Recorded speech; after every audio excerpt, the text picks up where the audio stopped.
민족의 어머니가 되게 하리니 민족의 여러 왕이 그에게서 나리라. 아멘. 언젠가 여러분들과 나눴던 개구리 삼형제 얘기를 좀 하길 원합니다. Someday long ago 했던 기억이 납니다. 오늘 말씀과 관련 있는 교훈을 주고 있다고 생각이 들었습니다. 한여름, 태양이 장렬한 여름을 생각해 보시기 바랍니다. 동부에는 좀 눈이 와서 폭설이 와서 좀 난리이긴 한데, 반대로 아리조나의 117도의 뜨거운 태양을 한번 상상해 보시기를 바랍니다. 그날 통나무 위에 3마리의 개구리가 앉아 있습니다. 그리고 그 앞에는 시원한 연못이 물이 있다는 상상을 해보게 됩니다. 연못의 물은 맑고 시원하고 점점 이 통나무는 뜨겁게 태양에 달구어지고 있는 그러한 상황입니다. 첫 번째 개구리가 자각을 하면서 현타가 오면서 외치게 됩니다. 와, 정말 물이 시원해 보인다. 저기에 들어가면은 정말 유쾌함과 상쾌함을 느낄 수 있겠다. 얼마나 좋을까.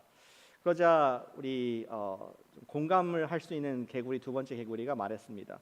맞아, 정말 그런 것 같아. 저기에 들어가면은 우리가 정말 이 더위 속에 살 수 있을 거야. 이러한 고개를 끄덕이면서 강한 긍정을 하게 됩니다. 세 번째 개구리도 마찬가지로 공감을 합니다. 연못을 바라보면서 맞아, 들어가야 시원하지. 하지만 개구리 3마리는 모두 그 통나무 위에 그대로 앉아 있습니다. 해가 더 이제 중천에 올라가고 더 뜨거워졌는데 그들은 얘기합니다.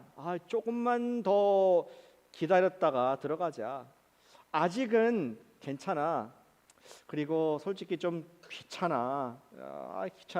그런 얘기를 했는데 점점 통나무는 뜨거워지고 있었습니다. 개구리들은 시원한 연못을 바라보고 이야기만 하고 있었습니다. 시원함이 눈앞에 있었지만 아무도 뛰어들지 않았습니다. 그러다가 드디어 아무 말이 없던 세 번째 개구리가 물속으로 폴짝 들어가는 모습을 상상해 보시길 바랍니다. 그러니까 그 개구리가 들어가서 정말 시원해, 그린 것 같이 정말 시원함을 누리면서 들어오라, 이러한 제스처를 보내게 됩니다. 그러자 정말 앞에 또 여전히 통나무인 2마리 개구리가 얘기합니다. 부럽다, 정말 시원하겠다.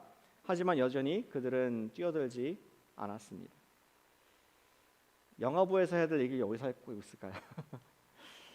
저는 우리 하나님께서 1월 달에 창세기 말씀, 우리를 축복하시는 말씀을 계속 주시면서 이 시원한 물에, 하나님의 축복의 통로에 첨벙 뛰어들어라, 이런 말씀을 계속, 창세기는 축복의 책입니다.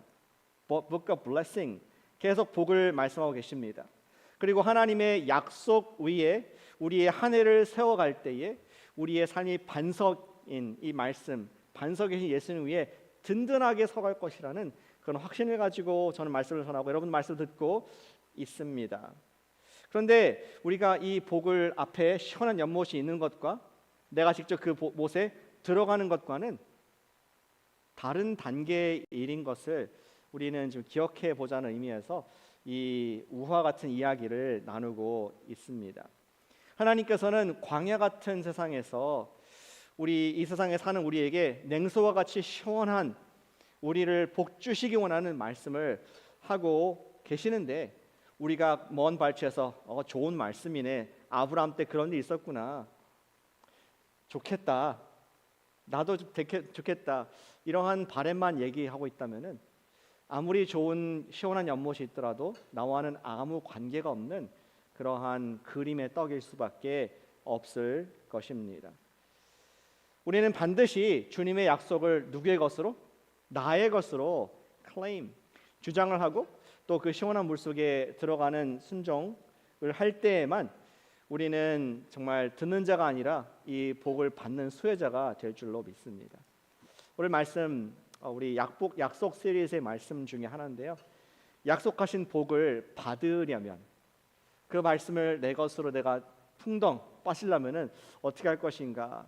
우리 아브라함에게 주셨던 약속을 바탕으로 우리가 함께 그 시원함 속에 들어가는 방법과 또 동기와 순종을 하는 우리 모두가 되시기를 진심으로 축복합니다.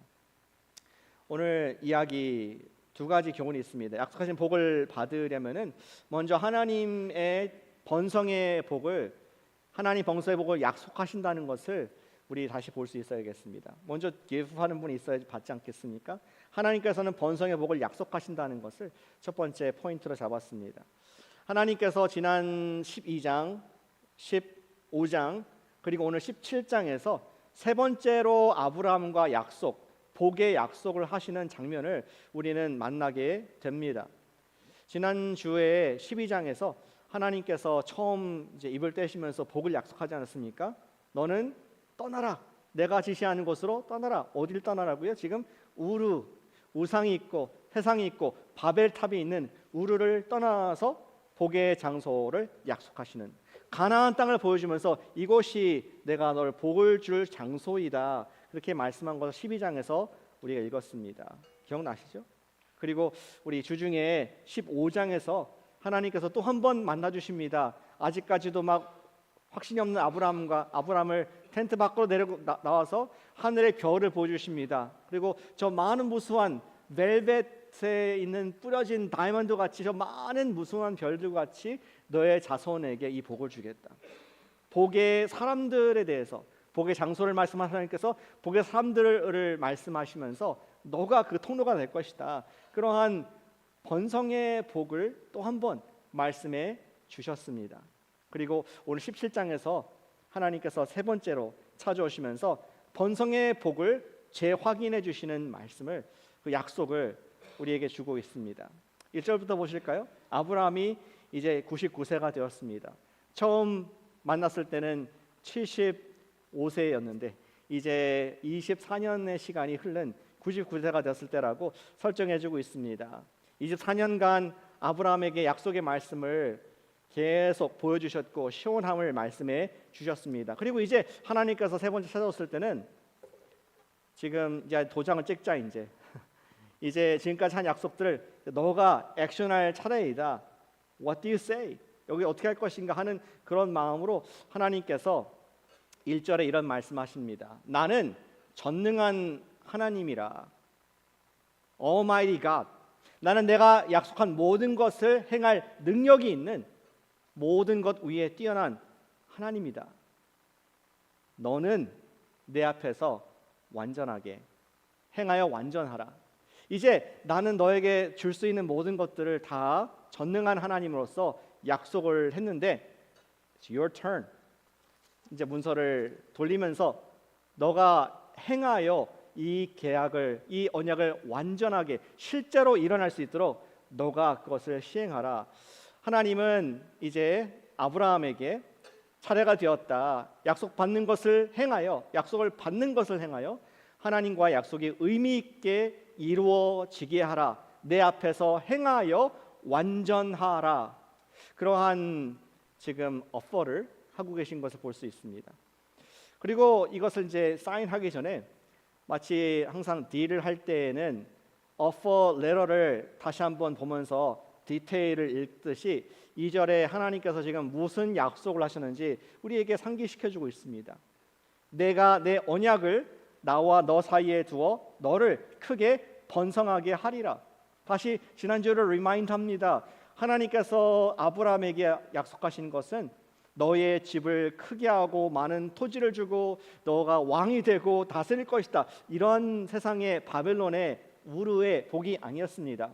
내가 너를 통하여서 열방이 복을 받게 할 것이다. 너의 자손들이 번성할 것이다. 너는 그 시작이 될 것이고 하면서 번성의 복, 재생산의 복, 그러한 복의 주인공이 너의 복이 될 것이다. 그것을 말씀을 하셨습니다. 과연 아브라함에게는 이 세상의 우르의 또 바벨의 이러한 우상을 벗어나서 나를 쌓는, 나의 이익을 위해서 나의 탑을 쌓는 삶을 그만하고 다른 사람들에게 축복을 흘러가게 하는 통로로서의 복을 받게 될 것이라는 내용을 다시 한번 여기 상기시켜주고 있습니다. 그리고 하나님께서 on top of that, 이제 그것에 하나님께서 하실 것이라는 것의 증명으로서 5절에 아예 아브라함이 이것을 잊어버리지 않도록 너가 받을 복이 너의 물질의 복, 자녀의 복 이것이 아니라 통로의 복인 것을 잊지 않도록 아예 아브라함의 평생에 기억할 수 있도록 이름을 바꾸어 주시는, 계명을 하시는 그러한 모습을 보게 됩니다. 5절 말씀이 바로 그것입니다. 이제 후로는 네 이름을 아브람이라 하지 아니하고 아브라함이라 하리니 이는 내가 너를 여러 민족의 아버지가 되게 함이니라. 우리 우르가 고행했던 아브람은 부모가 굉장히 사랑해서 좋은 이름을 주었던 것 같습니다. 아브람, 그것은 나의 아버지 또는 존귀한 아버지, 이런 뜻입니다. 그는 커서 너는 유명한 사람이 되라, 너는 사람들의 인정을 받는 그런 귀족이 되라, 너는 힘 있는 그러한 영향 있는 리더가 되라, 이런 이름으로 아브람이라는 이름을 지어 주었습니다. 다분히 우리 바벨의 이름이고, 다분히 우르, 정말 그 명예와 존경과 돈과 영향력, 그런 것을 추구하는, 내가 주인데 나의 탑을 쌓는 그런 문화에서 나온 그런 컨텍스트에서 좋은 이름이었습니다. 근데 하나님께서 말씀하실 때 너의 이름을 아브라함, 이제는 그냥 존귀한 아버지가 아니라 열방의 아버지가 되라, 너는 통로의 축복이 되라 하면서 그는 모든 열방의 아버지로서 품는 큰 확장된 축복의 이름으로 아브라함, 번성의 복을 보장하시는 이름으로 바꿔 주셨습니다. 하나님의 나라의 가치관으로 바뀌어 있는 그 이름 자체를 볼 수가 있습니다. 그래서 6절에 보니까 그래서 민족들이 너로부터 나오고 심지어 왕들도 네가 낳게 할 것이다. 그렇기 때문에 이 언약의 영향력은 너로 끝나는 것이 아니라 7절에 보니까 아브라함 당대를 넘어서 후손들에게, 대대 후손에게 미칠 것이며 하나님께서는 아브라함과 그 후손들의 하나님이라 불림을 받을 것이다 라는 그러한 말을 합니다. 그리고 마지막 8절에서 그와 그의 자손들은 모두 약속의 가나안 땅에서 그렇게 번성하게 될 것이다 하는 약속을 다시 이름을 개명하면서 기억하게 해주고 있습니다. 그리고 하나님께서는 그의 아내도 잊지 않으셨습니다.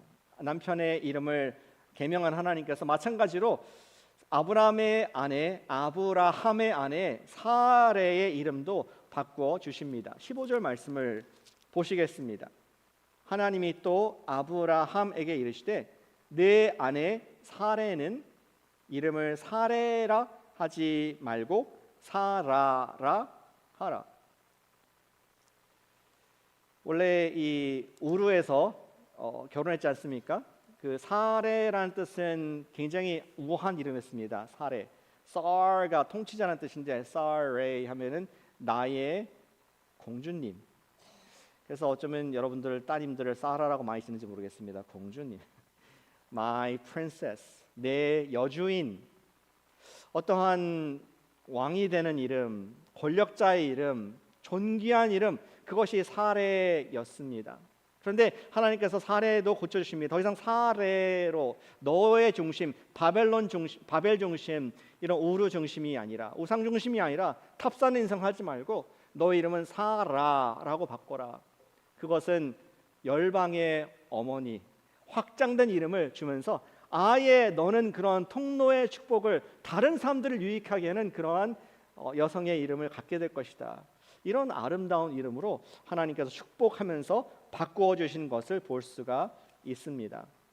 하나님께서는 동일하게 아브라함 남자뿐만 아니라 여자에게 사라에게도 이런 이름을 주셔서 너희 이 부부는 열방의 축복의 통로가 될 것이고 여러 왕들이 16절에 보니까 내가 그에게 복을 주어 사라에게 여러 민족의 어머니가 되게 하리니 민족의 여러 왕들이 너는 왕들의 어머니가 될 것이다.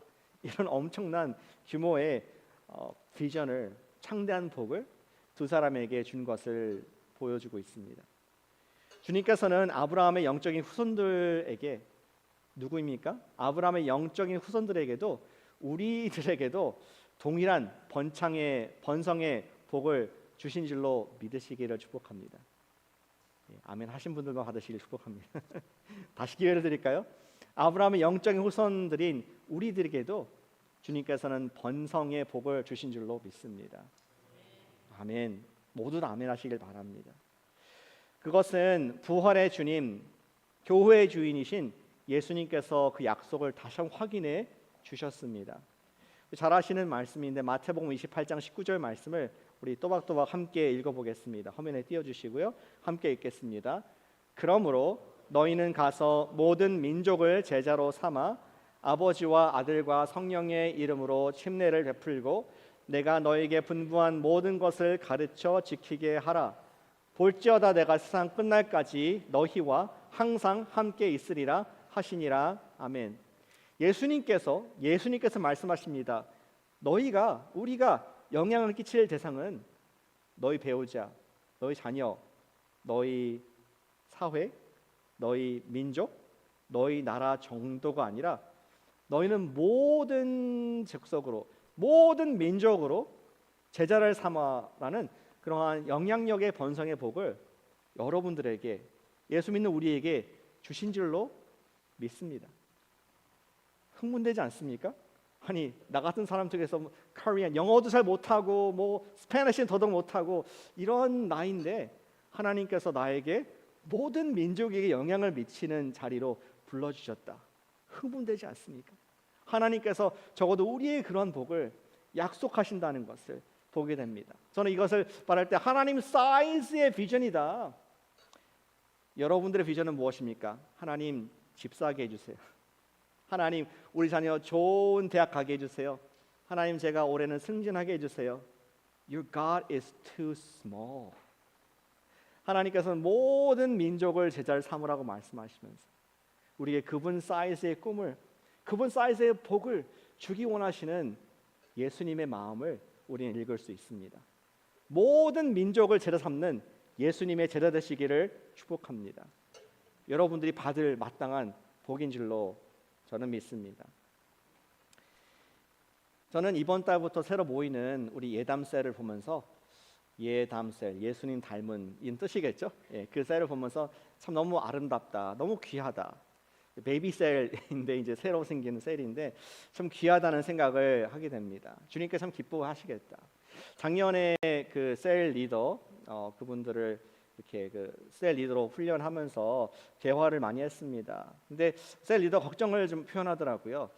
목사님 정말 우리 가정도 잘 돌보기 힘든데 자녀들이 아직 어리고 5살, 3살 이 정도인데 어떻게 그 많은 가정들을 섬길 수 있을까요? 좀 걱정이 되고 정말 기도 많이 해주세요. 이런 대화를 했었습니다. 그러면서 하는 말이 지금 우리가 셀 리더 한다니까 사실 우리 5살 된, 3살 된 아들, 딸들이 걔들도 계획을 하고 있다는 거예요.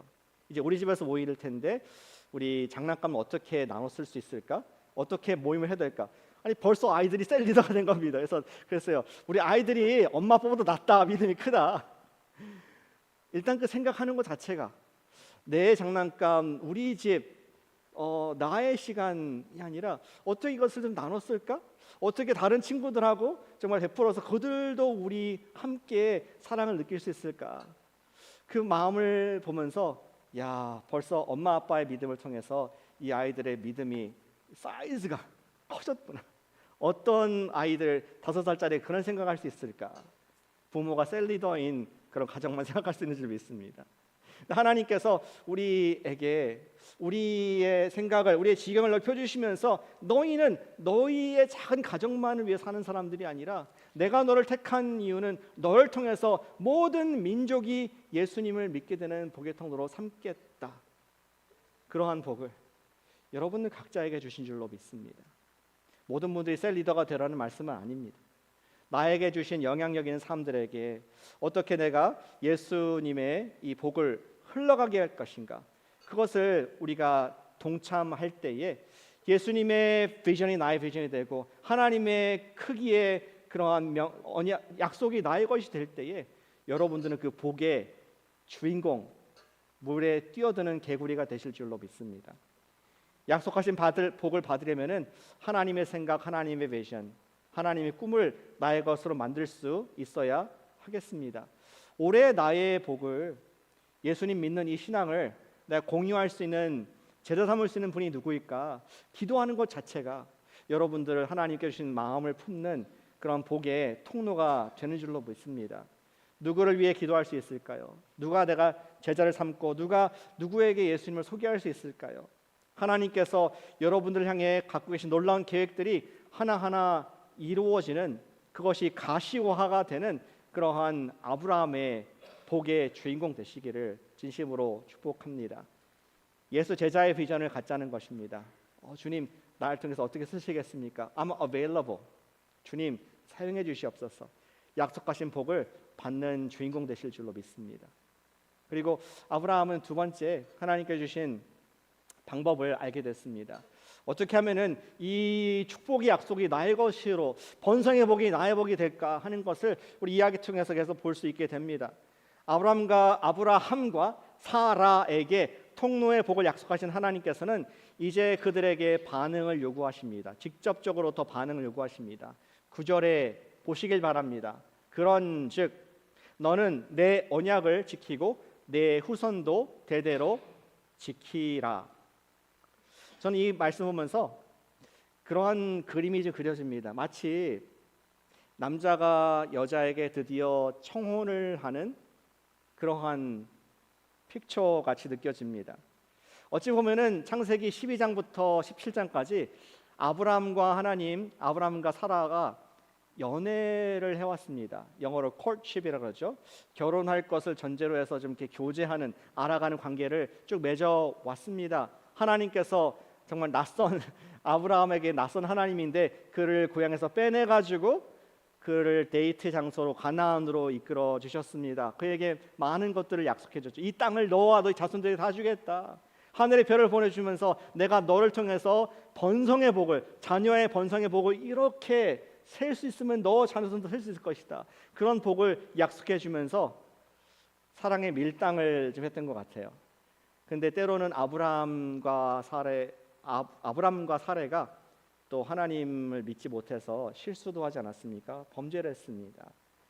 다른 사람들 앞에서 이 여자가 내 누이다, 자기 죽을까봐 비겁한 남자의 모습을 보였던 책임성 없는 남자의 모습도 읽게 되었습니다. 그때도 하나님께서 그들을 벌하시고 에이 우리 그만 사귀자, 너는 자격이 없어 자르지 않으시고 하나님의 놀라운 긍휼과 은혜 가운데 오히려 보호하시면서 약속을 지키시는 하나님이신 것을 아브라함과 사레는 경험을 통해서 알게 되는 그러한 주님과의 교제, 사귐을 쭉 24년간 가져왔습니다. 그리고 드디어 선택의 순간이 오게 된 것입니다. 여러 가지 과정 속에서 이제 하나님을 더 알게 된 아브라함과 사라에게 하나님께서는 이제 반지를 제시하면서, 무슨 반지? 언약이라는, 내가 나의 사랑을 담아서 이 언약의 반지를 준다 하면서 이것을 받으면은 이제는 돌이킬 수 없는, 나는 너의 하나님이 되고 너는 내 백성이 되는 거야. 그런 언약의 반지를 제시하면서 선택을 요구하십니다. 뭐라고 얘기합니까? Will you marry me? 나와 함께 영원히 약속하지 않을래? 나와 함께 결혼하지 않을래? 결혼해 주세요. 이러한 지금 청혼을 하시는 모습으로 이해해도 문제 없겠습니다. 그러면서 그 반지가 어떤 모습인가, 반지를 낀다는 것이 어떤 모습인가, 10절에 이 세상에 처음으로 특별한 언약을 말씀해 주고 계십니다. 너희 중 남자는 다 할례를 받으라. 이것이 나와 너희와 너희 후손 사이에 지킬 내 언약이니라. 여자가 남자의 청혼을 받아 반지를 끼는 순간 그것은 스스로를 상대방에게 내어주는 구속적인, 나를 스스로 묶는 그런 사랑의 능력을 갖게 되는 것입니다. 저도 지금 결혼 반지를 끼고 있거든요. 잘 안 보이시겠지만 뭐 번쩍번쩍하죠. 근데 엄청나게 행복한 구속을 당한 삶을 살고 있습니다.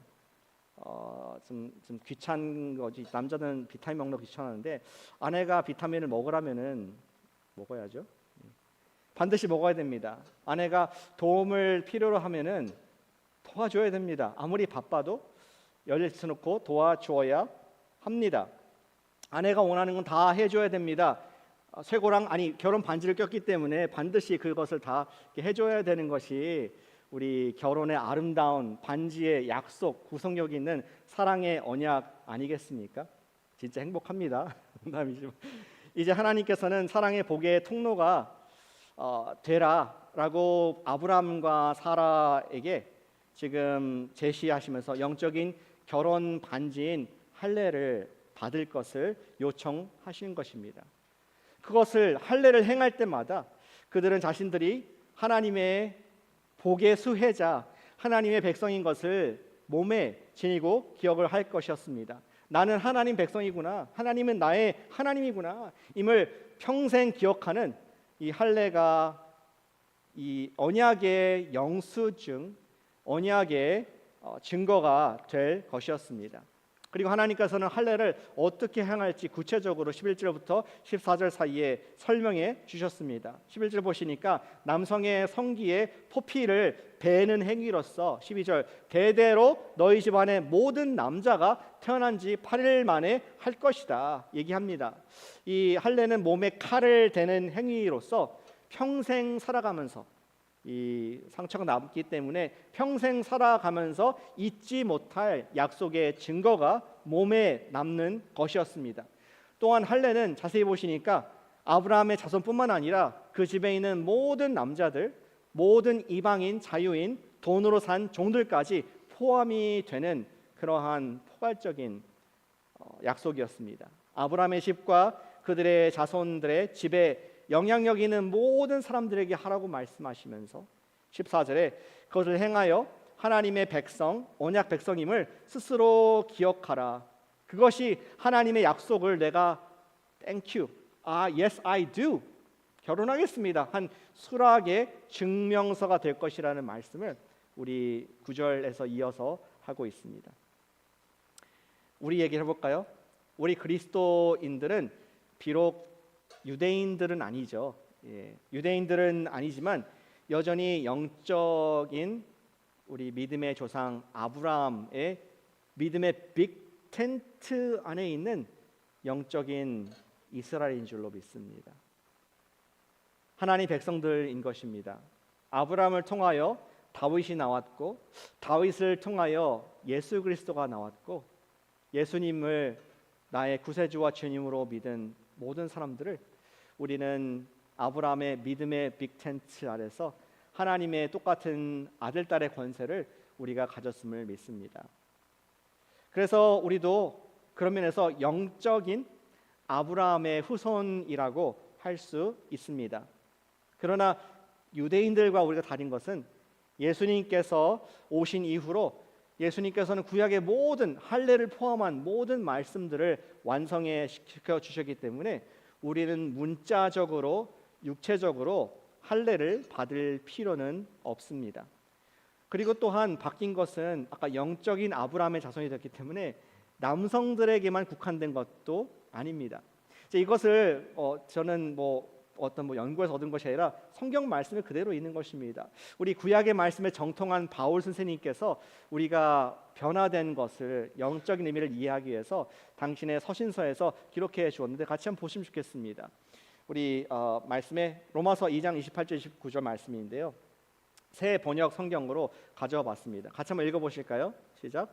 겉으로 유대 사람이라고 해서 유대 사람이 아니요 겉모양으로 살갗의 할례를 받았다고 해서 할례가 아닙니다. 오히려 속사람으로 유대 사람인 이가 유대 사람이며 율법의 조문을 따라서 받는 할례가 아니라 성령으로 마음에 받는 할례가 참 할례입니다. 이런 사람은 사람에게서가 아니라 하나님에게서 칭찬을 받습니다.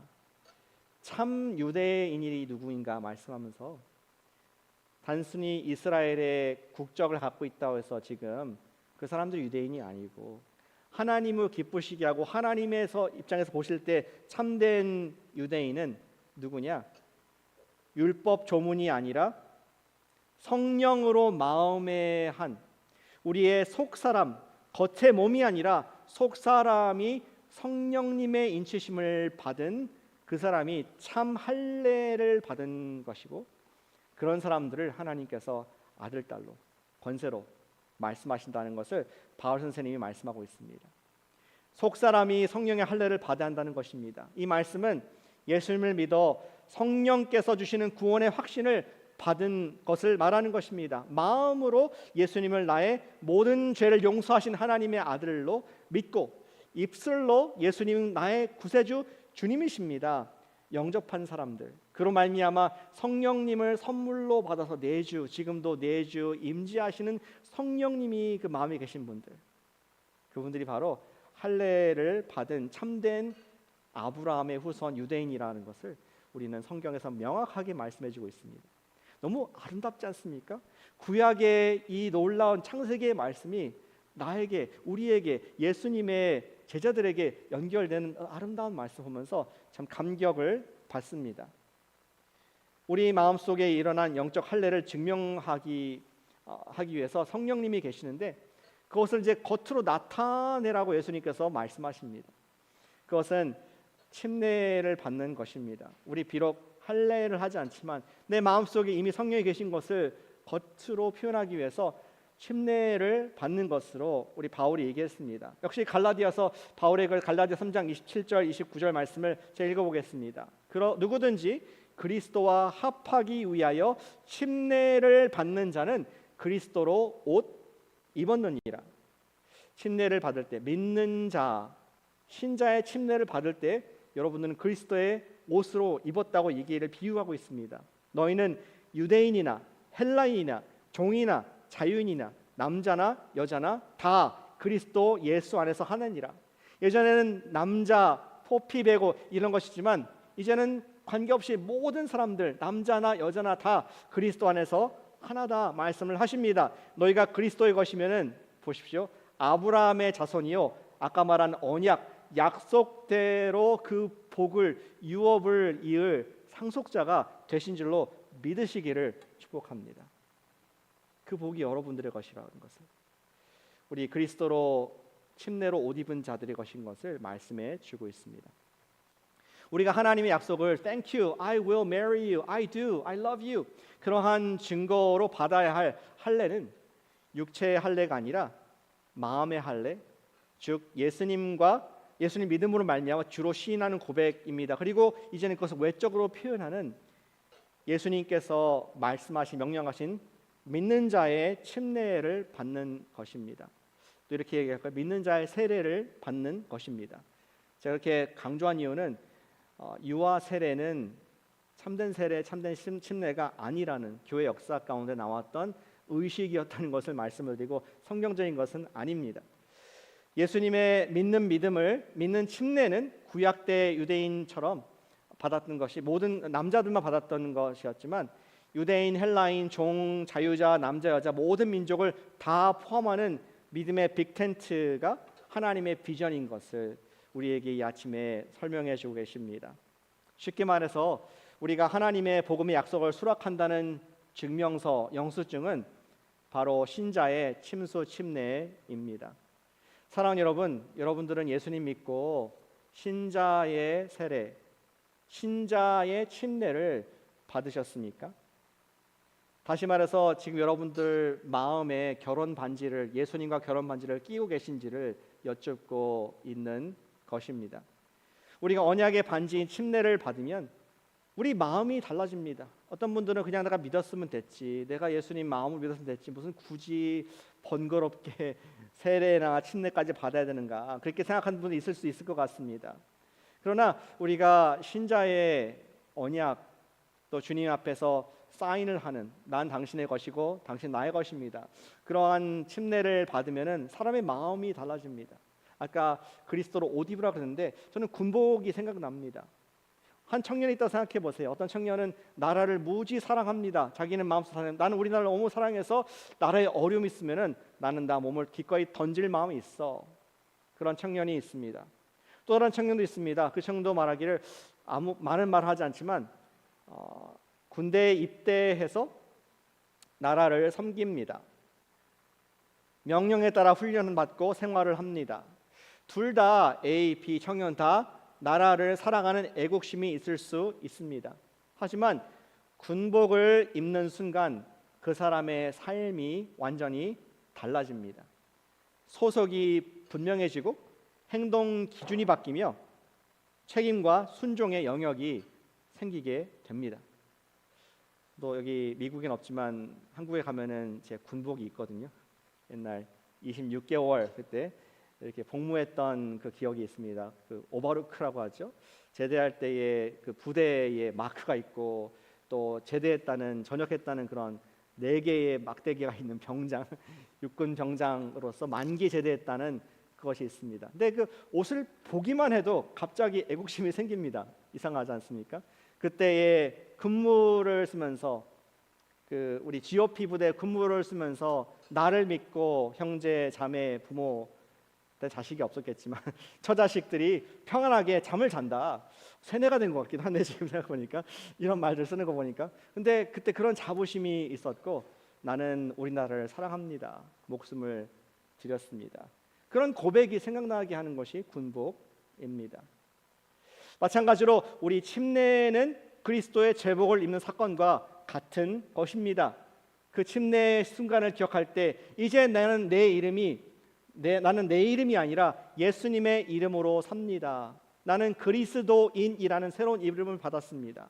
내 삶의 주인은 내가 아니라 그리스도입니다 하는 것이 불끈불끈 새로워지는 것이 우리의 침례 또는 믿는 자의 세례의 경험일 것입니다. 사랑하는 여러분, 신자의 침례를 아직 안 받으셨다면 신자의 침례를 받아서 주님의 사랑의 반지를 받으시기를 축복합니다.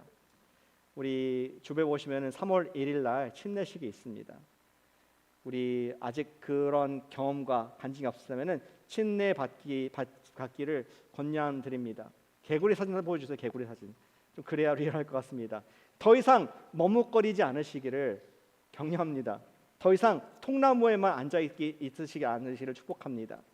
그리고 예수님을 믿으셨다면 약속의 증명서를 제출하십시오. 침례 받으십시오. 더 이상 흔들리지 않는 믿음의 주인공이 될 줄로 믿습니다. 그리고 이미 침례를 받으셨고 예수님과 하나가 된 분이시라면 오늘 아브라함에게 어퍼하셨던 것처럼 하나님 당신의 비전을 내가 품기를 원합니다. 본성의 복이 나의 복이 되길 원합니다. 우리가 우리 God sized vision, 주님 사이즈의 정말 그 꿈을 모든 민족을 너를 통해서 모든 민족이 와 있는 이 산타클라라 카운티, 산마테오 카운티 가운데 내가 available 합니다. 나를 써주시고 나의 기도를 바꿔주시옵소서.